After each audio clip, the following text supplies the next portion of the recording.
Hey everybody, welcome back.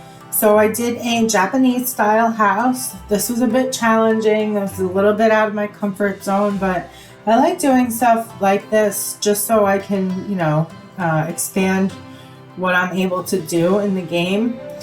So basically what I did was I started with building up this rock waterfall feature. I wanted it to be like a big waterfall, and I made the whole thing a pool, obviously.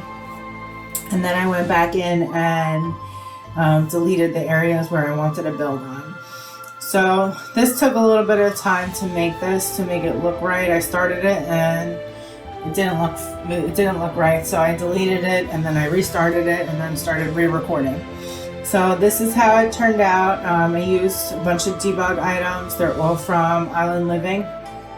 Might be some from Jungle Adventure, but I'm pretty sure all those rocks and everything are from Island Living.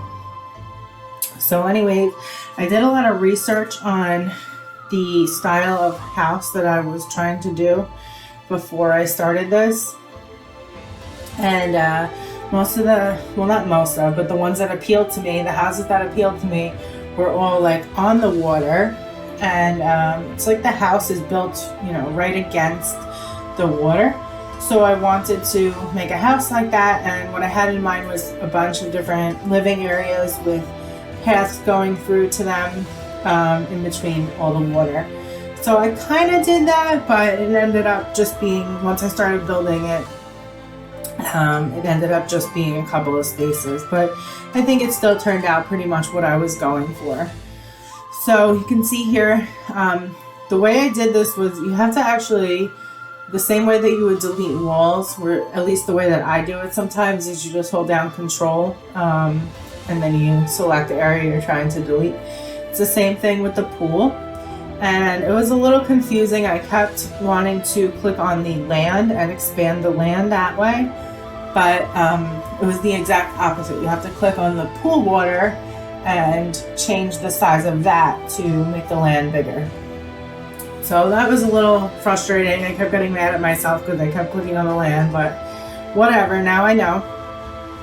So, I think that tree that I put on top there of the rock is from Jungle Adventure. It's like not even a tree, it's just the leaves. And I never noticed it before when I was going through the debug stuff before I started the build. I was like, ooh, this will be perfect. So I also, that trellis that I put at the top of the waterfall there, I ended up moving that.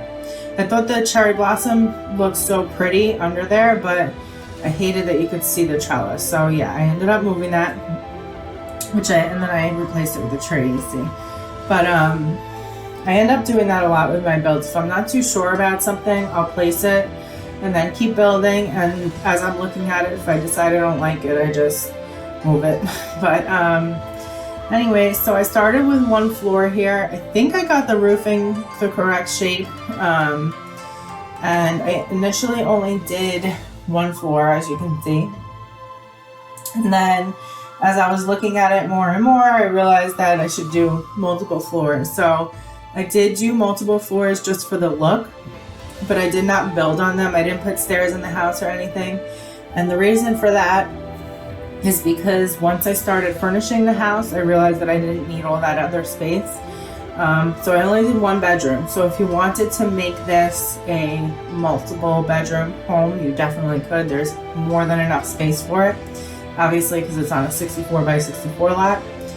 But so I wanted to leave a lot of these openings just open. I didn't want to put any doors just because I wanted to be like more one with nature, which is why I did so much decorating in the water. On the outside of the house, there's a ton of plants everywhere inside the house too.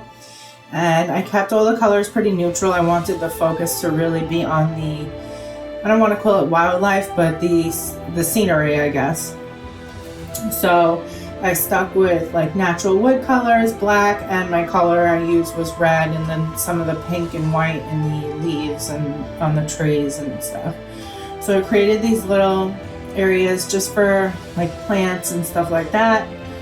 And I used some more of the debug items to make the bottom of the pool all look like rock.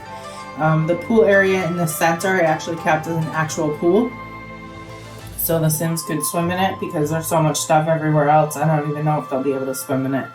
I don't know. You guys have to tell me, because I really don't play live mode. I stay in build mode, basically.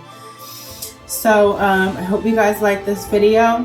I had a lot of fun doing it. I might do another one, but keep it smaller, just something like a more modest house, I guess you could say. But I think this turned out really beautiful. So I hope you guys like it, comment on it, subscribe, and I will see you on the next one. Have a great day. Bye.